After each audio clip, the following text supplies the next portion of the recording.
কোরআনে কারিমে যখনই আমরা বলেছি আলহামদুলিল্লাহি রাব্বিল আলামিন, আল্লাহ পাক খুশি হয়েছে।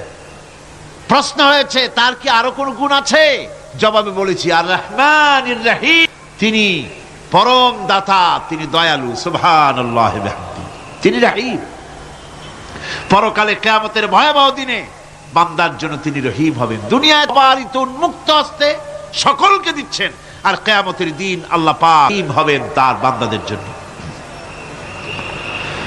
কোরআন বলছে তিনি হচ্ছেন রহমত, মানুষের জন্য তিনি রহমত দেন। তার দয়া অফুরন্ত, এত দয়া যে তিনি যদি প্রত্যেক কথায় কথায় আমাদেরকে শাস্তি দিতেন তাহলে আমাদের বাঁচার কোনো পথ ছিল না, ঠিক কিনা কর?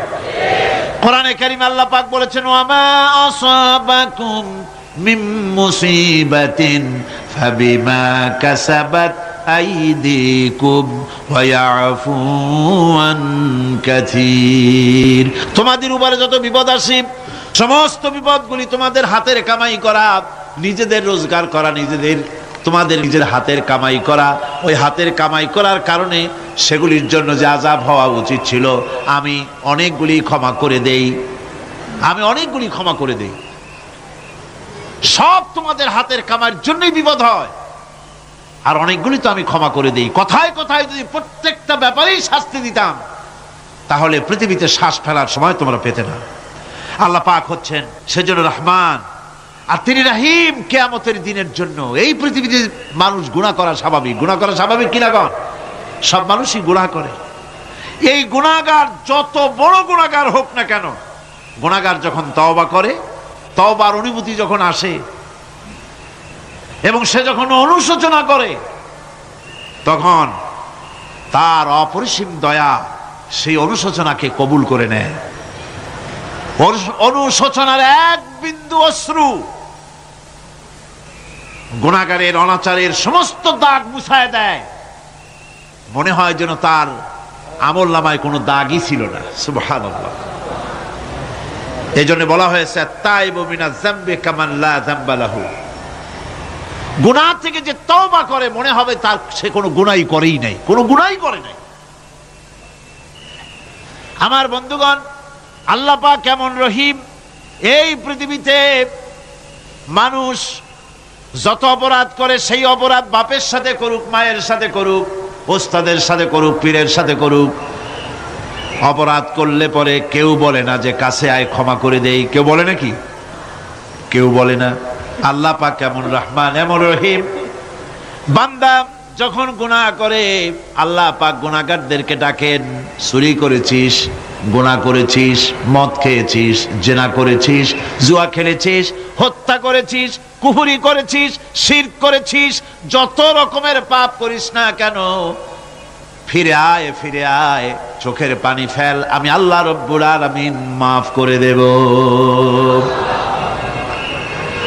কোরআনে কারীম বলছে ইল্লা মান তাবা ওয়া আমানা ওয়া আমিলা আমালান সালিহান ফাউলাইকা ইউবাদদিলুল্লাহু সাইয়্যাতিহিম হাসানাতিন ওয়া কানাল্লাহু গফুরার রহিমা।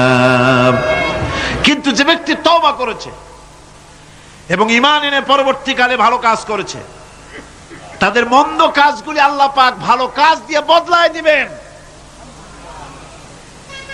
এত বড় একটা কথা শুনে সুবহানাল্লাহ মুখ থেকে বেরোলো না? গুনাহগার যত গুনাহ করেছে সে যদি তওবা করে, ওই সব গুনাহ যদি না করে, তার সাইয়্যাতগুলি আল্লাহ পাক হাসানাত দিয়ে বদলায় দিবেন। মানুষেরা চুরি করে, ডাকাতি করে, জিনা ব্যভিচার করে, যা কিছুই করে থানায় ধরা পড়ে। থানায় ধরা পড়লে তারপরে তার বিরুদ্ধে চার্জশিট হলো, এরপরে তার জেল হলো, ছাড়া পেল, আবার অন্যায় করলো, আবার ধরা পড়লো, যতবার জেল হলো ততবার ছাড়া পেল, কিন্তু থানায় দাগী আসামিদের খাতায়, চোরের খাতায়, ডাকাতের খাতায় নামটা তার মোছা হয় না, থানায় নামটা থেকেই যায়। কিন্তু আল্লাহ রাব্বুল আলামিন এমন এক বিচারক, এমন রহমান, এমন রহিম, মানুষ যদি গুনাহ করে, যত বড় গুনাহ করুক, এই গুনার পরে সে যদি অনুশোচনা করে, তওবা পড়ে, গুনাহ থেকে যদি ফিরে থাকে, আর যদি সেই গুনাহ না করে, আল্লাহ পাক বলেন শুধু মাফ করি না, গুনার খাতায় যে নামটা ছিল নামটাও আমি আল্লাহ মুছে ফেলে দেই। এই হচ্ছে রহমান, এই হচ্ছে রহিম, এই হচ্ছে তার অফুরন্ত দয়া, যে দয়ার কোনো শেষ নাই। কোরআনে কারীম বলছে, قل يا عبادي الذين أسرفوا على أنفسهم لا تقنطوا من رحمة الله। হে আমার ওই সব বান্দাগণ যারা নাকি পাপাচার করে অশ্লীলতার মধ্যে নিমজ্জিত হয়ে নিজেদের জীবনকে নষ্ট করেছে, তোমার অনাচার যত কঠিন হোক, যত বেশি হোক, আমার রহমত থেকে নিরাশ হয়ো না। সুবহানাল্লাহ, আমার রহমত থেকে নিরাশ হয়ো না। যত বড় পাপ করে থাকো, আমার রহমত থেকে নিরাশ হয়ো না। ইন্নাল্লাহা ইয়াগফিরুয যুনুবা জামিআ ইন্নাহু হুয়াল গফুরুর রহিম। যদি তওবার মতো তওবা করতে পারো, যদি চোখের পানি দিয়া আল্লাহ পাককে রাজি করাইতে পারো, আল্লাহ পাক বলেন বান্দা যদি তওবা করে, খাঁটি যদি তওবা করে, জীবনে ওই সব গুনাহ যদি আর না করে, আল্লাহ পাক বলেন জিন্দেগীর সকল গুনাহ আমি রব্বুল আলামিন মাফ করে দেব। তিনি গফুর, তিনি রহিম, ক্ষমাশীল এবং দয়াবান। এত দয়া, যে দয়ার কোনো শেষ নাই। আল্লাহ পাকের দয়াকে, তার রহমতকে, তার করুণাকে তিনি 100 ভাগ করেছেন। এই 100 ভাগের 1 ভাগ গোটা পৃথিবীতে তিনি ছড়িয়ে দিয়েছেন। আর 99টা ভাগ কার কাছে? এবার চিন্তা, 100 ভাগের 1 ভাগ দুনিয়ায় ছড়িয়ে দেওয়ার পর তার থেকে আমরা যতটুকুন ভাগে পেয়েছি, এর মহব্বত, স্ত্রীর প্রতি মহব্বত, মেয়ের প্রতি মহব্বত, ছেলের প্রতি মহব্বত, মায়ের প্রতি মহব্বত, পিতার প্রতি মহব্বত, বন্ধুর জন্য মহব্বতে আমরা জানও দিয়ে দিতে পারি, এমন আমাদের ভালোবাসা, এমন আমাদের মহব্বত, কথা ঠিক কিনা? 1টা ভাগ সারা পৃথিবীতে ছড়িয়ে দেওয়ার পর যেটুকুনো পেলাম, সেই ভালোবাসার তীব্রতা যদি এত বেশি হয়, আকর্ষণ যদি এত বেশি হয়, তাহলে এই 99টা মহব্বত, দয়া, রহমানিয়াতের, দয়ার, রাহিমিয়াতের যে গুণগুলি আল্লাহ পাক নিজের কাছে রেখেছেন, সেই মাবুদের দয়া তার বান্দার প্রতি কত বেশি, কি বিরাট মহব্বত। রাসূল করিম সাল্লাল্লাহু আলাইহি ওয়াসাল্লাম বলেছেন, সাহাবীরা, একটি লোক উটের পৃষ্ঠে চড়ে কোথাও যাচ্ছিল, প্রতিমধ্যে বিশ্রাম করল। বিশ্রাম থেকে উঠে দেখে তার উট নাই। সে উটের পৃষ্ঠে তার খাদ্য ছিল, পানীয় ছিল, সব ছিল। এই লোকটা কেমন পেরেশান হয়। সাহাবীরা বললেন, হুজুর, এ তো মারাত্মক পেরেশানি। উটের, মরুভূমির জাহাজ, উট হারায় গেছে, তার খাদ্য হারাইছে, পানি গেছে, সব শেষে তো মরা ছাড়া পথ নাই।